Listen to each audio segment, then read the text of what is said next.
Free Methodist Church in Canada. I was pastoring in our church in Regina, just down the road for, well, I don't know, I don't feel like doing the math right now, but since about 2001. And around 2010, God started nudging my wife and I with an idea. And I'm here to tell you this morning that as of Friday, my wife Vonda and I have been homeowners in Saskatoon for 1 year. That's awesome you clapped for that. Just saying. Because the reason God called us here was because He wanted us to look at starting a new Free Methodist work in Riversdale. And I know that we've chatted with you a bit about that a while back. And so part of that involvement in hanging out here at Lakeview and making Lakeview really our home has been to get to jam with musicians. And this morning I get to speak, which is epic, especially when I look at what we've been working through this summer. Since June 1st, we have had a parade of masterful metaphors exploring who God is. Now, I got to tell you, lest you think otherwise, all of these are wrong. No, they are. And it's okay, because this one, I'd rather God not be a wrecking ball. I love that a metaphor is a way that we as human beings compare, understand, somehow come to grips with this person who is invisible. This person whose actions seem to some days have more in common with the wind than with the handiwork of other people like you and me. Remember this.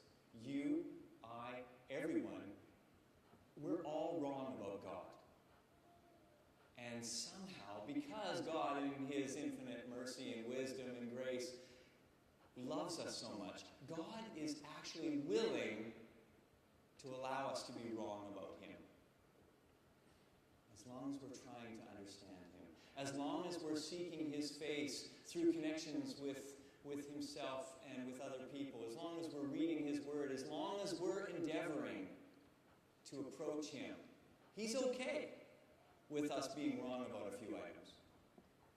God is a wrecking ball. God is a gardener. God is a pioneer. God is a DJ. God is a lefty. God is all of these things and none of them. Not completely. Because metaphors, when you take them to their ultimate extent, they all break down. They're comparisons only. But they're the best thing we've got. As we try and figure out who God is, as we look at these kinds of comparisons, it's really, our theology is like a bridge that we're building between us, ourselves in the natural realm, and God, who stands outside of the natural realm because He created it. The more we work at this, the more we try and understand, the more we realize that our explanations of God, they fall a little flat. And God's okay with that. In the same way that those of you who are parents sort of swell up with pride a little bit at a grotesquely rendered picture of your family. Standing there on green grass with that smiling yellow sun in the corner. And you go, ah, the dog's bigger than I am. You know, children show the importance of things, their inner hierarchy by depicting things certain sizes. So it's great. That's why a child is often the hugest person in their picture. Then the dog. But God is okay with that. God looks at that and God's just happy that we are engaging, that we're actively pursuing Him rather than passively letting it all go. I was out for a run a couple weeks ago, and I saw something written actually on a bridge that was thrilling to me. It said, "You were wrong about God." And I was glad that someone else agreed with me, because I know I'm wrong about him. I mean, I'm the one up here today on the week that one of the funniest men on the planet died. I'm the one up here saying God's a comedian. Because months ago, I thought it would be a good idea. And the irony of an incredibly unfunny man talking about God being a comedian has not escaped me for sure. You'll see what I mean as I move through. There are aspects of the divine that you and I will never grasp because we are so limited in our scope. We are locked into the realm of the physical with only limited imagination to take us beyond what we can explore with our five senses in real time. And yet here we are. God is a comedian. I mean, the problem is, if God is a comedian, then why don't we laugh more? I have a couple thoughts on that one. One of the reasons I think we don't laugh more with the divine comedian is because we don't understand God. And perhaps another reason is because we don't understand humor. I was going to play some Monty Python for you this morning, and then just ask who finds that funny. But I thought that might be risky on my first venture onto this stage as a speaker, especially because I was going to accuse those of you who didn't find it funny of having no sense of humor whatsoever.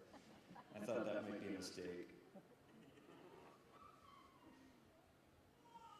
But we're like the lieutenant in Good Morning Vietnam. My wife and I sat down to watch a Robin Williams movie the other evening when we heard the news. It seemed like a nice idea, so we picked one, watched it. And there's this one moment in the film, Good Morning Vietnam, where a particularly unfunny person is talking about comedy. And he's actually presuming to lecture Robin Williams' character on what is funny and what isn't. He's a little lieutenant. I say little because he's a very small man, and that's part of a joke at the end. So I have to sort of frame it that way. But he says, comedy, no, this is not comedy. Comedy's funny. It's antics, hysterical type things. Antics, comedy of errors, like the Keystone Cops falling down. General wackiness, like that, he says. Robin Williams' character replies, falling down, that's a sight gag. How did anyone see you fall down on the radio, sir? No, not literally falling down. What I mean is the spirit of the Keystone Cops. You, he says, are not funny. You are a maniac, and you better start changing your life. To which Robin Williams' character, complete, straight-faced deadpan, replies, sir, thank you for that constructive criticism. It's a privilege to take comedy notes from a man of your stature. And because this lieutenant has made such a big deal about the fact that he's a lieutenant and he wants people to salute him, it's loaded, right? It's got that funny edge to it that you don't really know what he's saying there. I think it feels rude, but it's also funny. Herman Melville, when he was busy writing Moby Dick, explores, as many great writers do, a number of his own thoughts, giving them characters to speak them out loud. Dostoevsky did the same thing. But Melville in Moby Dick says, there are certain queer times and occasions in this strange mixed affair we call life when a man takes this whole universe for a vast practical joke. Though the wit thereof he but dimly discerns, and more than suspects that the joke is at nobody's expense but his own.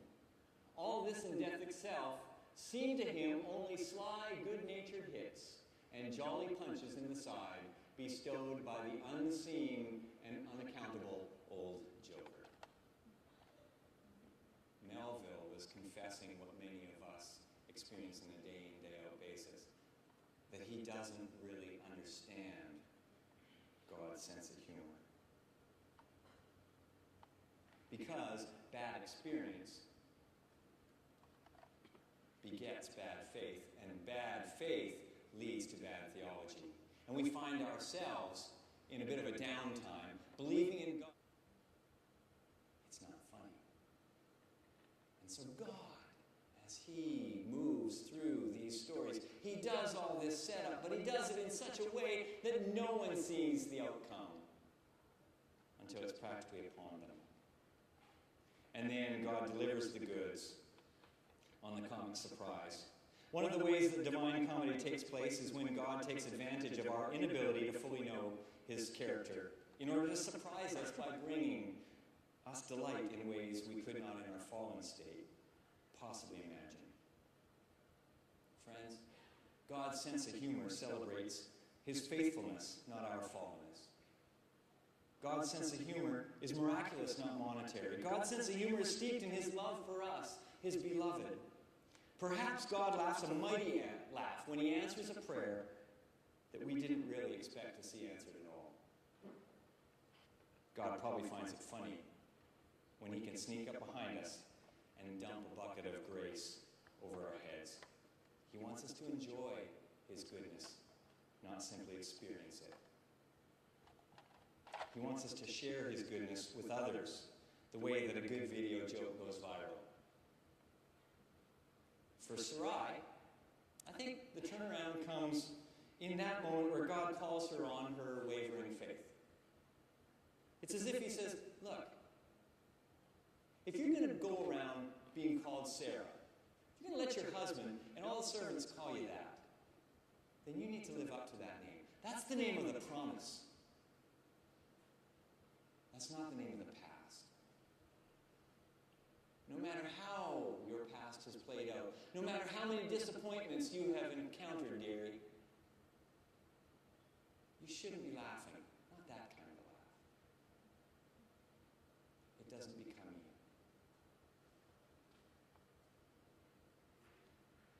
So God's punchline looks like this. It's a few chapters later. Chapter 21, God visited Sarah exactly as he said he would. God did to Sarah what he promised. Sarah became pregnant and gave Abraham a son in his old age, and at the very time God had set. Abraham named him Isaac.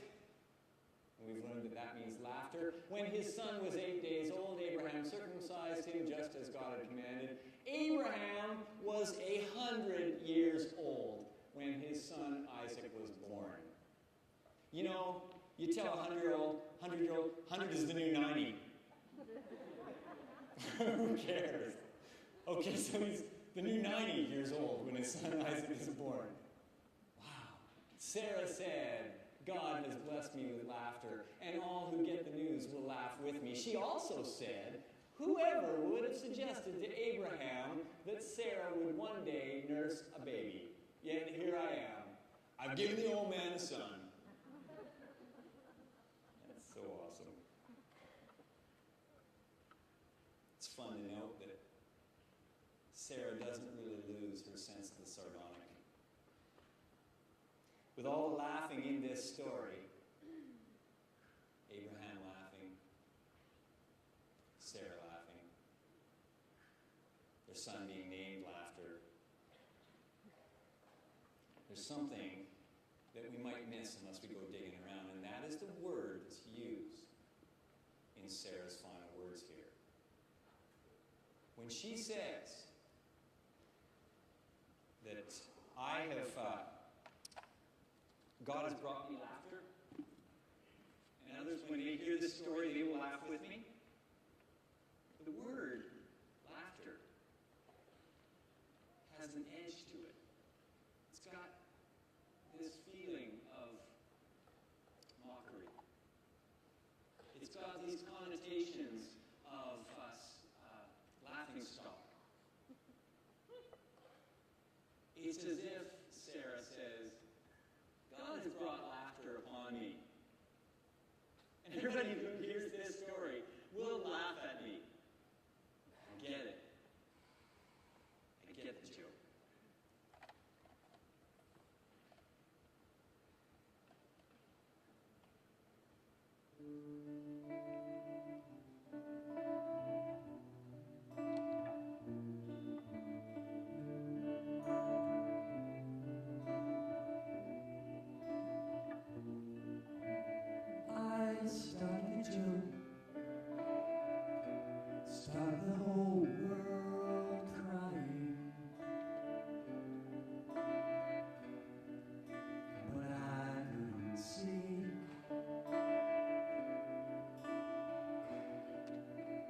joke was on me.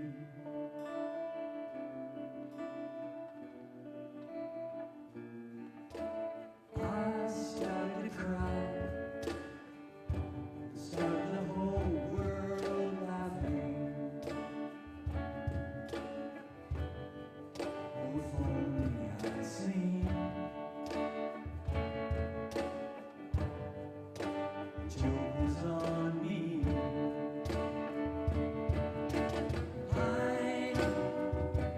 look at the sky, passing my hands over my eyes, and I fell out of bed, putting my head on things I said. I started to cry. Started the whole world laughing. Oh, if only I'd seen.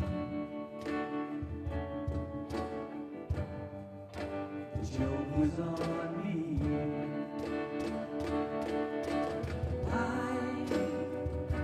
look at the sky, passing my hands over my eyes.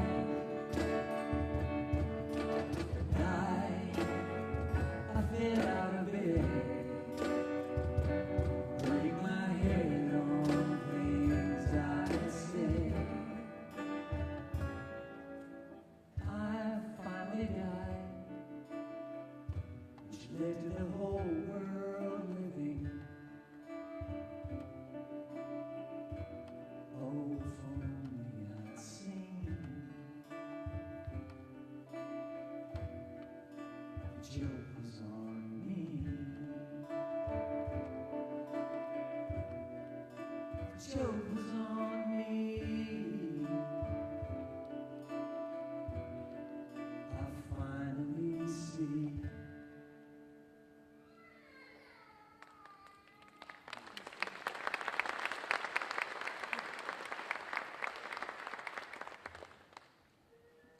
That's nice of you to clap. But the bridge is still out, I think. There's no way that we can get to an understanding of who God is if we see him as a nightclub comic. And I'm really glad we have a happy ending in this story. But the reality is that a lot of stories don't have happy endings. A lot of the episodes in this divine arc, and as Allison pointed out a few weeks ago, with good, faithful people failing to see the realization of the things that they've been promised by God.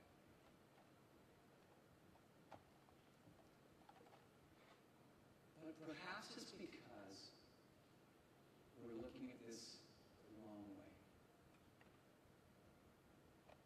Perhaps it's a both-and scenario. Yes, in many cases, God is that comedian. God has these jokes, and we need to just get God cultured enough to get them. But what if, in the bigger picture, God is a comedian, not a tragicist? If we look at the story of God, the story into which Abraham and Sarah find their spot, we see the divine story begins with paradise. And then there's the fall. And then there's the redemption. And it all moves towards restoration. The challenge for all of us is to figure out what we're going to do with our season, with our episode, with our scene. What's our involvement going to be? If God's story is a divine comedy, what part will you or I play?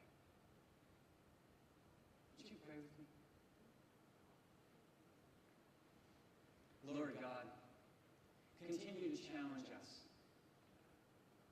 to see what our role is to be in a world that can be so confusing. Challenge us to cling faithfully to the knowledge of the hope that is in Jesus.